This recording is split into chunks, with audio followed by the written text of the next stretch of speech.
Alright folks, it's another episode of the Jiggee Jon show, and we've already gone 3 episodes deep. We had Prakash Daniel, we had Papi Zach, and we had Vanessa SYT last week.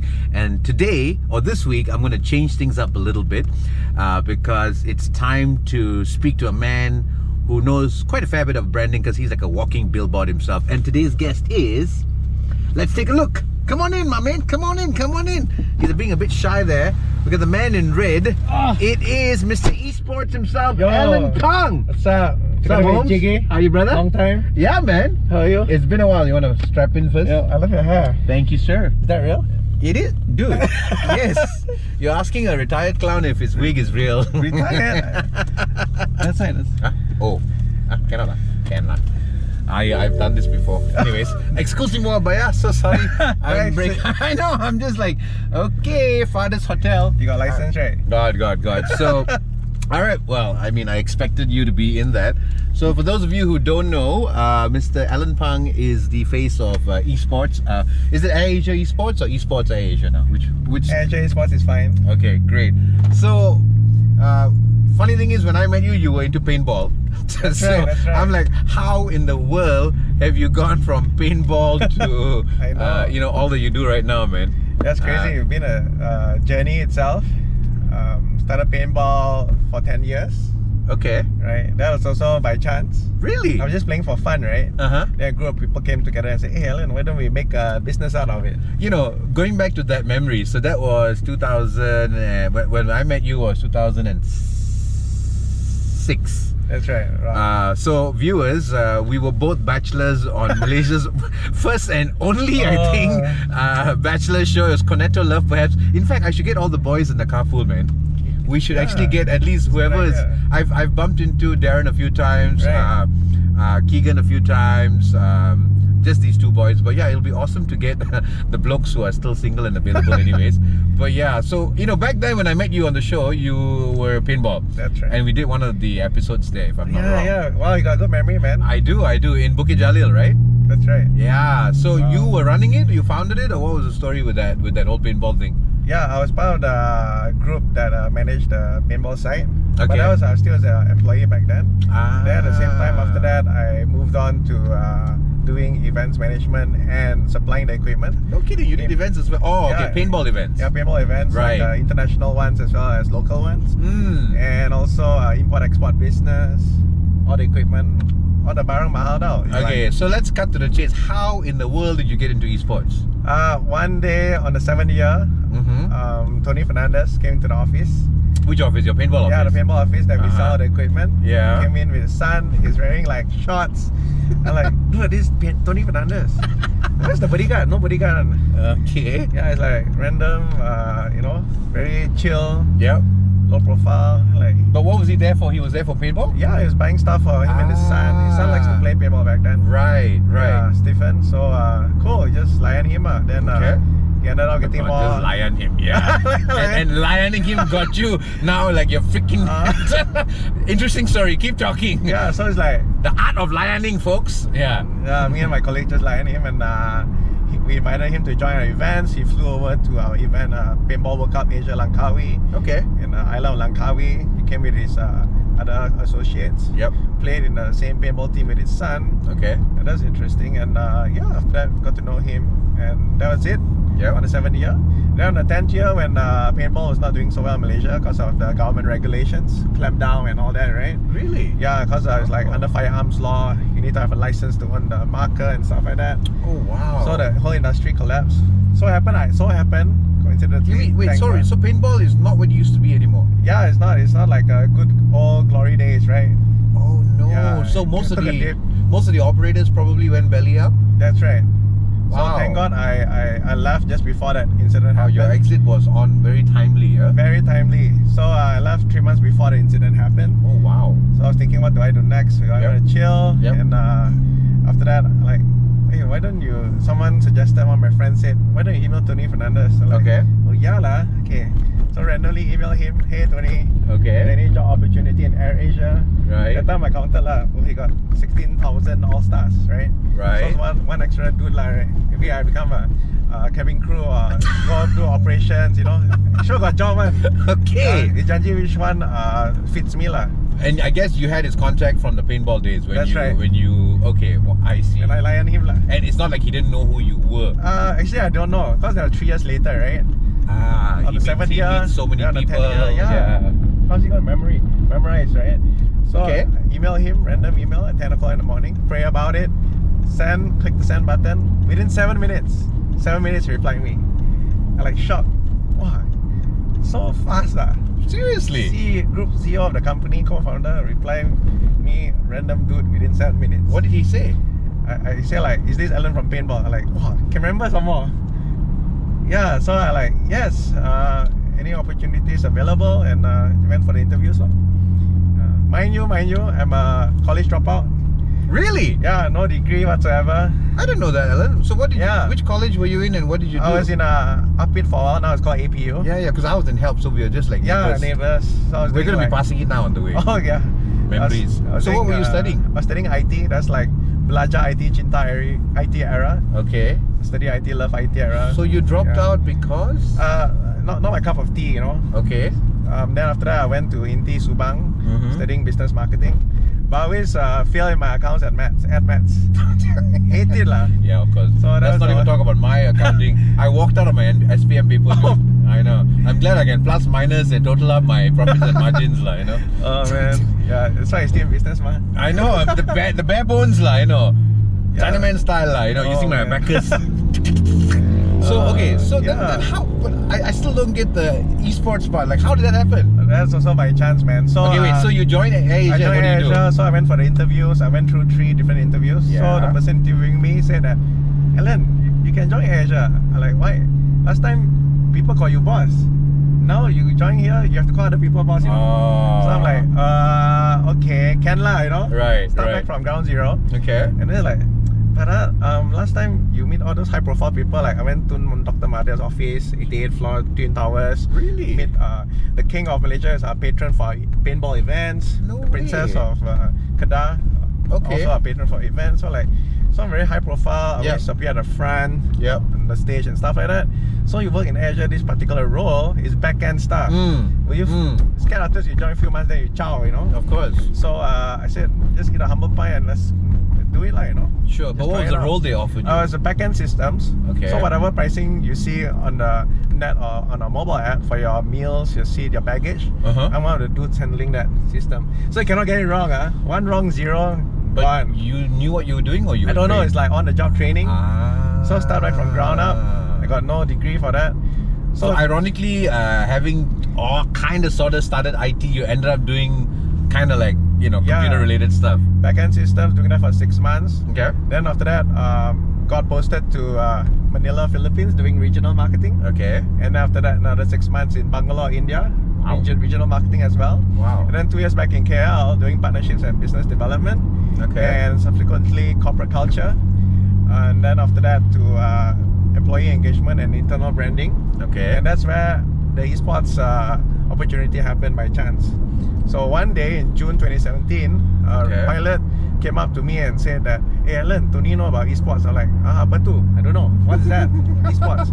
He said, Tony knows about Twitch. I'm like, what on earth is Twitch? I thought Twitch my eye, you know. The Rock. Twitch, right? And I'm like, how come my Okay. boss knows so much? You go on Google. Oh, wow, esports, Twitch. The projections, the eyeballs, millennials, Yeah. Generation Z, digital natives, they're all on it. I'm like, Yeah. wow, how come Asia not involved in it? Okay. June 2017. So after that, I did some feedback, getting did surveys internally. Hey Yeah. guys, should we get involved in esports? Like some say, Vong Mercer, wasting time, video games, no point, you know. Right. Like Houston, we have a problem. Okay. So like this is a big deal. It's ready. There's a big wave happening in the US, Europe. Yep. So I was doing a lot of market research back then, spending a lot of late nights in the office trying to understand the space, right? Okay. A lot of phone calls and all that. And then in the end, I did my own jersey. Okay. So back in the days, I think I recall seeing that. Yeah. Because, you know, you were. We'll talk about that later. You're also Mr. Social Media, or at least you're besides Tony and Din, I don't know of anyone else who represents the AirAsia brand the way you do. So we'll talk about that in a bit. So yeah, I remember the jersey. I think you wore it. So what happened was in the paintball days, we had the issue where people don't understand what is paintball. They thought it's pinball, the pinball machine. Oh, you wow. play. Really? So we have to do education. Okay. Right. So in esports, it's the same. So internally, I wanted to educate our colleagues and senior management. Yep. So I did this jersey, same like the paintball days lah. Yep. Then you put your name behind like Jiggee and all that, the right size. Yes. So they wear it, they feel like a sense of ownership. Yep. Because if you give people random clothes to wear, they treat it like a, I don't know, like a dishwasher, mop, or cloth, Sure. rugs. Yep. So we're like, okay, give a name and everything, put the logos there. Yeah. It looks legit, and everyone is they feel sense of pride lah. Yeah, so they will wear it. Okay. So I said, okay guys, I did 100 jerseys. That's like 4,000 ringgit a pop, right? For 100 jerseys, and this money cannot claim, my own personal money, my pocket money. Yeah, 4,000 ringgit. Which employee take out even 1 ringgit for the company nowadays, right? Wow. So I took out 4,000 ringgit. It's like an investment because I saw the potential, the future of this. So And because you had that paintball background. Yeah, so I roughly know how the branding, the marketing, the positioning, like you kind of knew it already. That's right. I just know that this is a potential there, and we need to go in there and fast, but we need to get awareness internally, get the buy-in from management. So no one knew what was esports back then, and get these jerseys for free, like a Santa Claus. Got no bill like you lah. Gave 100 pieces. Okay. First gave to Tony. Okay. And make it go viral and all that internally. Then the next day, Dato Kamaruddin's PA called me up. He's like, Allan, Dato Din want to talk to you. Like, oh, what did I do wrong lah? So the company want to talk to me. Who am I lah? Right? This is a normal dude, Like, hello, Dato Din? Allan, where's my jersey? I'm like, what jersey? Ooh. The one Tony wore yesterday. Oh, okay. You guys to Tony better also give fair and square ma, kan? So he thought it's under company budget or something, right? Okay. I was like, Dato Din, you busy ma, flying everywhere. Right. Like, no, I'm free. Come, are you free tonight? Free. So I drove over to his house in Damansara Heights. Was there from like 9 p.m. to 3 a.m. Right, he's talking to his other sons about other businesses, but during the break I do a 5-minute elevator pitch. Okay. So there's a story, I was finding for the jersey, right? His jersey. Then his son, E-Class, was like, wow, Allan, your department big budget. Like, what big budget? Allan Phang Bahat. Huh? Your own money? Like, yeah. Claim cannot claim there's no budget for this, right? Wow. Like, so before I left his place, so the son his son E-Class told Dato Kamaruddin, ini Allan duit pakai sendiri. Then he's like, are you crazy? Why use your own money? Then I claim under executive chairman budget. Like, wow, it's like a hallelujah moment, right? Wow. I don't have to eat Maggi mee for 1 month, right? So really thankful for that, because the co-founders see the vision and the potential, and also it's like free marketing for the company. And overnight, then within 6 months, we sponsored Mineski, a Dota team. So apparently it's very rare. Usually big companies takes 2 years. Okay. So we did it in 6 months, because they need 1 year for education and another year for budget approvals. So we did it within 6 months, and 3 months later we bought over a Mobile Legends team. And subsequently we sponsored Alibaba's esports tournament.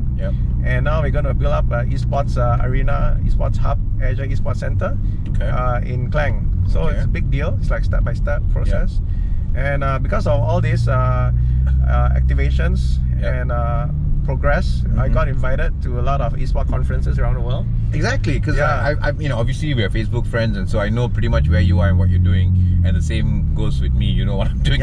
We're both very much out there, but so that's the thing. I really wanted to have a chat with you, is to understand this journey, because, and I didn't know this backstory where I thought esports was something that you had personal interest in, and then, but not knowing that it came through the grapevine of a pilot just drawing your attention to it, and drawing attention to the fact that Tony kind of knew a little bits and bobs about it, and you went and I guess you did your own R&D. And you picked it up and you've helmed it ever since. That's crazy, man. It's not like a boss told us like get it done kind of thing. It's like we had to like do proof of concept. We took ownership of it, But I guess, by the horns, but the difference is, and I think this is the one thing that Tony and Din are, they're the kind of leaders who, when they see something, and then if you get their attention, they listen to you, they hear you out, and then they give you that chance to make it work, right? AirAsia gives a lot of opportunity. Even we got cabin crew becoming pilots. No, of course. I mean, I was there when we gave the 10-year service of one of the first few in Red Queue, right? Yes. And I remember the watches that were given out, and there was a story of a Malay man and a woman who I think started off as baggage handlers and something else, and now they're both pilots, you know. Yeah. And I thought that was epic. And on top of that, they met and married on the job. Yeah. So it's like, not many companies have such. I mean, for such a young company, I should say, 17, 18, going to be 20 soon. Actually, no, now it's 19 already, if I'm not wrong. Since 2001. Yeah, so for such a young company to have such legacies already, I think that in itself is quite remarkable. So I think after this, you need to figure out a way to get Tony in the hot seat. Yeah. Can. Yeah. Because like both Tony and Dr. Kamarudin, they really give our all-stars opportunities Yeah. that no other airline or even big company would give in a normal circumstance. Of course. They want to look at your, qualification and all that. But guess what? Both Tony and Dr. Kamarudin, they're not from airline background. No, that's true. They're from music background, right? That's why one of the reasons why it's easy for me to even produce events for you guys, because at the end of the day, I get to see the leaders. I mean, as much as a lot of people say they walk the talk, blah blah blah, but the thing is, I can see it in front of my own eyes, Right. I'm not seeing bosses, pretending per se. And the thing is, you can see how the employees are genuinely happy to be there. Yep. Do you know what I mean? And so how did you end up becoming this whole walking billboard? I mean, you got you have gone through some thorough brainwashing, or you are just your own ambassador? Because honestly, second to Tony and the other day, I don't have a clue how are you this person who's like a huge billboard, and like how did that come about? Like what got into you that just, I guess, well, to be fair, from the time I've known you, back then you were this whole ambassador for paintball. So maybe it's just your personality then? I believe it's a personality as well as the background of the person. So I'm not like a normal. I didn't start out my journey as an employee. Yep. Started out as an entrepreneur. So That's right. I know what it means by taking ownership. Yep. And I had my own company, so I understand that it's not easy. So to you've been build a there. brand. You've been on that end of it, and then now when you come, I guess, and work for somebody or have a boss, or at least have direct 1-ups or 2-ups that you need to report to. Or even before that, I've been in AirAsia for 6 years now. That's true. And since actually. day one I entered, I've been wearing like the cap and stuff like that. And I treat it like my own company. Right. Yeah, I don't treat it like a 9 to 5 or 9 to 6 jobs, right? But that's the thing, not many people are that. I mean, as a founder, I get it. That's why I'm my own walking billboard. Yeah. And I never force it upon my team to. I genuinely want them to be proud for the little brand that we are and for the work that we do. And I know in their own way they are, but I guess it's very difficult to stand next to me and try to outdo me as a walking billboard that I am. But the thing is, you've been able to do that, even though, especially Tony, who's a huge part of the brand, but for some bizarre reason, the way I look at it, you're up there next to him, being so freaking visible, So I'm like, I don't know many employees who are. I mean, I've been doing the events for 3-4 years now, but I'm like, wait, this dude is line daripada line lah. So and just take it from me, from a fellow business owner and founder who has people working, and it's like it's always nice, and I'm sure, I mean, in their own little way, especially now that you are a huge part of the brand in a much bigger way from the esports point of view. So your name is seen and heard a lot more now. So it's kind of ironic that what you did on your own account, now you're able to supersize that affinity with the brand that you yourself have, and you don't even have to be forced to do it now, because obviously now helming this division, you just get to continue being Mr. Brand lah, you know? Yeah. So but I guess why I want to hear your point of view is because I think a lot of people out there don't understand this whole loyalty to where you work, or loyalty to a boss, or loyalty to a brand. And it's interesting because you've been on both ends of the spectrum. Yeah. I think my lens is a bit different. I don't see stuff like a normal employee only. I see stuff like how an owner of the company would think. Yeah. So every decision that I make for the department or the company, I take the whole company into account. Of course. Yeah. So I feel like, imagine all our 23,000 all-stars is like me or Tony or Dr. Kamarudin, right? So that amplifies even further, right? Yeah. And you're already part of the organization, so why not help and promote it, Of At the course. same time, it's also good for personal branding. Yeah. Like right now, we're the world's best airline 11 times in a row, Yeah, of course. Really proud of that. And so why not, present yourself as a brand ambassador of the company. There's so many articles in Forbes and stuff like that about personal branding, stuff to say, stuff not to say.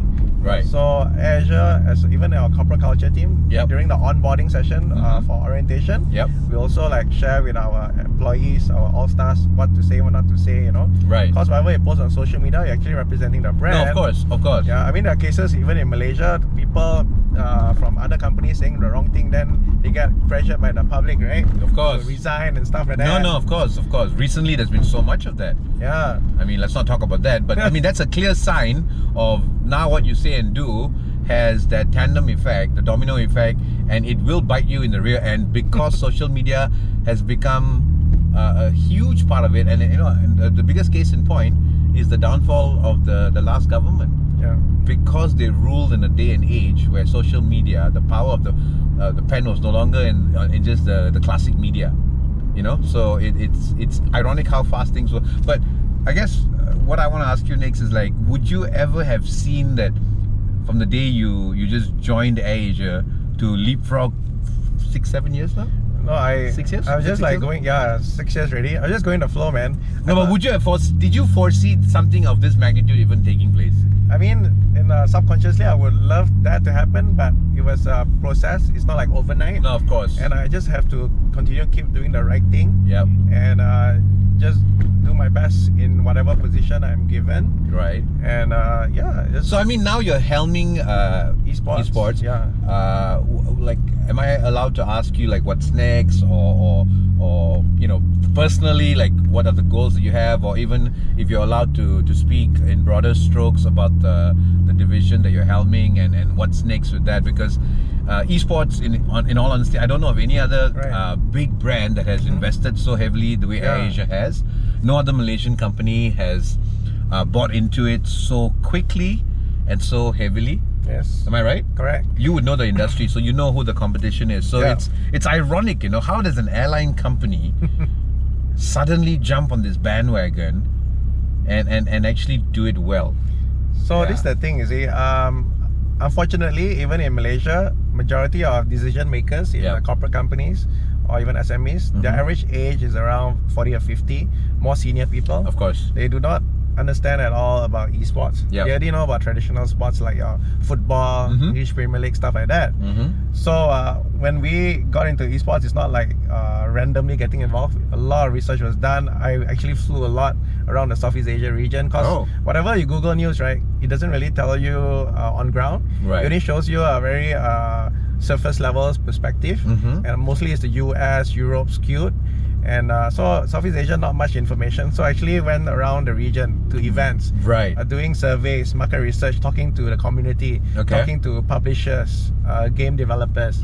And then I realized there's 4 key points why brands in the US, Europe already starting to invest in esports. Number one, the next generation of millennial and Gen Z, they're not reading newspapers, physical newspapers, Maybe our mom and dad doing that last year. Sure.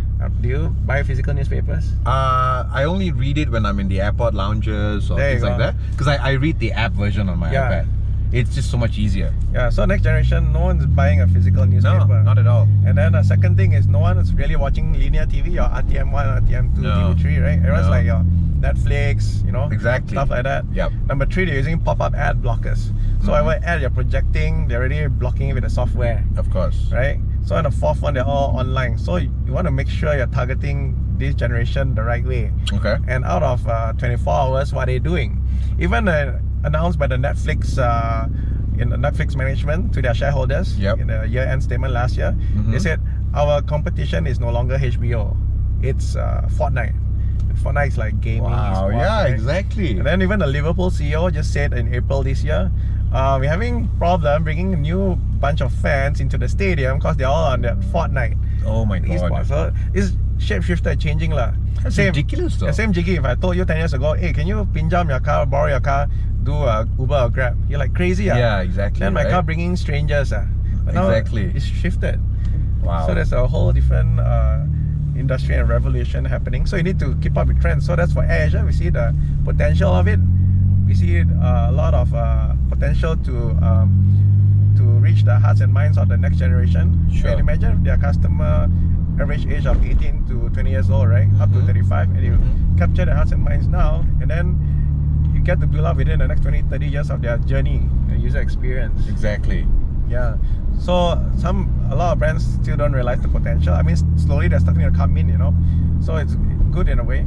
Yeah. So I mean, like, what's next in the immediate near future and I guess slightly long term? Like, I mean, do you see yourself going, you know, just bigger with just this whole career trajectory that you've already got on? Yeah. And just keep pushing the boundaries. So right now, you know, like a lot of people are flying around for your BTS concerts, K-pop and all that. I believe in the future people are going to fly around for esports events, esports tourism, just like you got medical tourism, you know.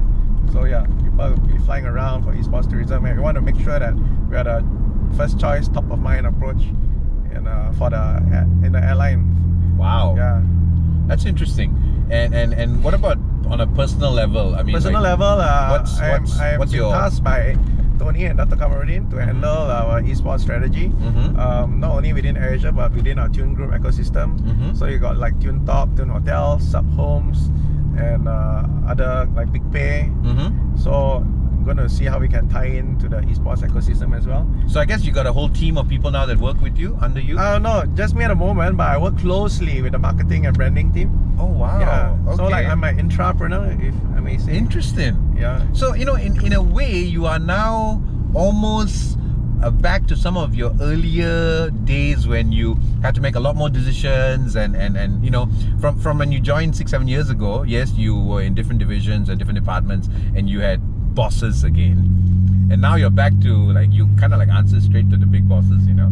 Yeah. Which is interesting. It is. I guess that's a great story, because I mean, the whole reason of me just getting not just you but, you know, people from all walks of life is I think one of the sole purposes of me even doing this, Allan, is, and I think you will understand this better, and I think this comes from a personal belief and point of view that we both share, is that I think it's time for people to understand that we should count our blessings and name them one by one. Yes. And just hearing your story, I didn't even know that, by the way, which is amazing, because we didn't have enough time to catch up when we were both bachelors on the show. Yeah. We were competitors. Yeah, we were. My God. What level did you get? I mean, I was number 7. I was out on the second episode already. Oh, really? Yeah, I'll give you a chance. Oh, well, that's what he says. But we'll not talk about, you know, the Casanovas in the building. No, but I guess, no, it's great because both of us have been how long have you been actively working? Wow, a long time. 20 years?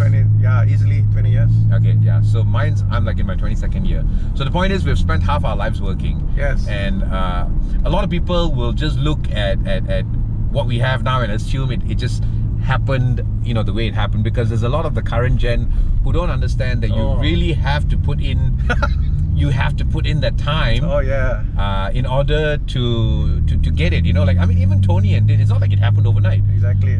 Both those men busted their guts to build up the brand to where it is today, you know. So I guess, you know, I'm really glad that I heard this version of you, because a lot of people, you know, your voice now is being heard a lot more as head of esports, and I think it's very enterprising alone to hear the story of how you got there. But more importantly, I think there are many others who probably are looking up to you, and I think it's great that they know that it just didn't happen overnight. Yeah. And if you didn't take that leap of faith and even just reach out to Tony and say, hey, I need a job, and I guess if you didn't leave a positive mark, he would not have replied and literally said, are you Allan from Paintball? Do you get what I mean? Yeah. Because if you didn't leave a positive mark, and that is what I can say is it boils down to, it must have been good customer service, obviously great PR, and along those lines. And a lot of people don't realize that. Me and you are both in the service line. I mean, you maybe now slight different angle to it, but you know, customer service and all that, a lot of people don't want to do the time, you know. Especially in my industry, in the events industry, nobody wants to do the time anymore. Everybody just wants to woohoo, shortcut. You know, everybody just wants the fun and games, you know. Yeah. You know, so but I think I'm glad I heard that story, because you know, you're out there and people are hearing, you're speaking at many places now, but you're not speaking about this story, this journey. You're speaking about what you know in esports. But here we've just had a chance to get quickly behind who's the real Allan Phang, And I think, I mean, I didn't even know that, dude, and that's bloody inspiring, you know. Thank you. You know, so I think this is a great tale for others who might even be interested to get into esports for that matter. Or at the bottom line is, never just stop hustling, lah. Like, never just give up just because, like, I mean, yeah, okay, so your last career was kind of like, you know, cut at the rut because of, you know, whatever law and order in this country. But look at the perfect timing, opportune timing that you just looked beyond, and look at how that little step by step, you know, you've done a few things, but now you've kind of like found your niche. Yeah. Do you know what I mean? Yeah. And I think, I mean, it's pretty exciting to see where you're going. And it's the same way, like, you know, I've had the chance to, obviously I know Aaron. Yeah. We've known each other almost half our lives. And so I've seen his journey, which is also equally, for me, it's equally inspiring. And his journey inspires me on a personal level as well. And we have a lot of conversations together. But at the end of the day, it's like, now I see you two guys, gentlemen who I've known for like a better part of my life. And to see this journey, it's pretty exciting because my affinity with AirAsia is also quite strong because I've had the chance to produce some pretty landmark events. Right. And FYI, now last year's annual dinner is being submitted for an award. Oh wow! An international award show. Wow, awesome! So we will know on August 5th if we made it as finalists. But yeah, I wanted to always ask you a question too, Jiggee. Like, I understand that in your industry, people throw price and all that, but I know you are very firm in your pricing and stuff like that. So how do you make a difference to be that kind of entrepreneur that see even your pricing is up there, but people still go for you? You know what I mean? Well, as much as that is true, but the honesty of the truth of the matter is that at the end of the day, corporate clients have budgets that are approved, and we can't exactly go and hee ha ha just ask what we want. As much as we want to. Yes, there are times we do have that liberty, and of course it is our job to upsell our ideas because I think all things creative must come with a price tag. Where I'm coming from is like, what makes you stand out? No, I was coming back to my answer. But what I was trying to say is, so what I do is I don't cut corners. You're right about that, and we don't do the Malaysian chincai style. But what I am very blessed with is I've got my partners, my vendors who believe in me, and they are wholly supportive.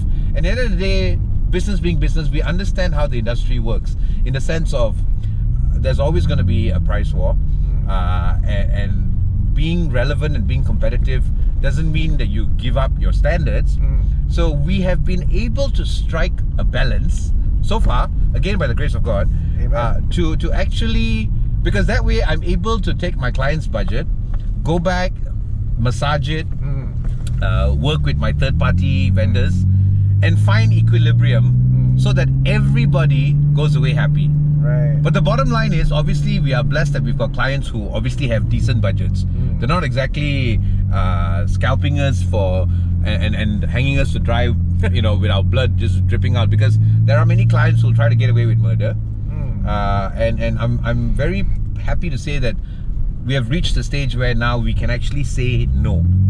And we actually say no because I believe that if you don't stand for something, you will fall for anything. And I think I have to at least stand up for my industry. And being the creative industry, I mean, and you know, very sadly, the events business, it's a dog-eat-dog world, and there's been many who, I guess, in their earnestness to get ahead, they kind of like just they're willing to, I guess, you know, the word to use is slit throats along the way. But I mean, I can very safely say that we've never ever done that. I've always stood by what I believe in. Of course, in the early days, I was able to stand for less. Now I stand for more lah. You know, I mean, you had to start with the smaller events and the small budgets, and a bit of a backstory, which I don't know if you'll know, but you probably won't. But I know I've shared this with some other people within AirAsia. So in the year 2002, when I had just started the business, my neighbor, my childhood next door neighbor, who's my abang lah, he had an advertising company, and he actually got an account for AirAsia in 2002. Oh. So I was hired as a magician come walking billboard when AirAsia moved from Subang Airport to KLIA. No Do you know, way. for 5 days, I had an AirAsia flag. I was doing my bloody blinking magic, running around running around KLIA with all access. My tag was that powerful. The moment people got off flights, I was just in their face shoving AirAsia balloons, shoving AirAsia brochures, and I came up with a tagline which I don't even know if you'll have ever used. I just was just blasting it. AirAsia, the best way around Asia, because that was Langkawi flights were $9.99, $9.99 Wow. in the year 2002. So I actually, ironically, have seen AirAsia from ground zero, because yes, they started it in late 2001, Yep. but 2002 is when it actively took flight. And technically I've watched the journey, and that was my neighbor and his advertising company, and then the man migrated overseas, and that was it. And then 4 years ago, when Quinton calls me and says, hey Jiggee, you want to do events for AirAsia? I say, why wouldn't I? And you know, we got in and we did that Skytrax party, the 8th one, the 8th win. So that would have been, now it's 11, so 3 years ago. Yeah.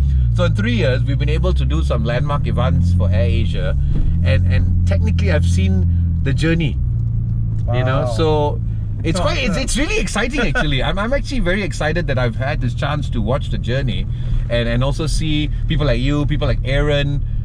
Your lives have changed with the same brand, and even us in this last 3 years. The thing is, I don't know Tony from Adam, and he doesn't know me from Adam. He just sees me maybe doing the dinners when I'm like whatever, just there running around like a event planner that I am. But it's a very interesting journey, and you know, I'm glad like I've had a chance to talk to you and even talk to Aaron, and I'm sure there's countless others' lives who've been changed by this. So I think that the moral of the story here is like, look at you, look at the others, and a lot of people keep looking at what they don't have, but they don't realize, look at what you have. That's right. Do you know what I mean? Yeah. Like, I mean, you've been down and out before. Yeah. But you know, you've come back and look at you, you're killing it now, right? Yeah, I mean And- a lot of like youngsters today, if I may say, they want a fast way, shortcuts, easy way, all the glamour and stuff Yep. like that, but they need to grind in the hours. Yeah. There's no shortcut lah. Sure. So I really hope this Yeah. little podcast with your story is probably gonna, you know, make a difference in some people's lives, dude. But thank you for coming on the show. Yeah. I'm glad I heard that version of it, and I look forward to seeing the more exciting things that you are going to be doing. And I'm still waiting for my jacket. Okay. It's still with People and Culture. They saved me one, Okay. because I did the launch of it last year. We did up the locker room and all that. So I don't have to give mine, right? No. You can keep it for me. Thanks, buddy. Yeah, thanks, Thank Jiggee, you so much. for having me on the show. No, it was great. And so, folks, this is Allan Phang, the head of esports for AirAsia, and he's had a great journey. And I think it's important that we take stock of our lives and realize that when you're down and out, it's not the end. That's just something better waiting to happen. Clear case in point.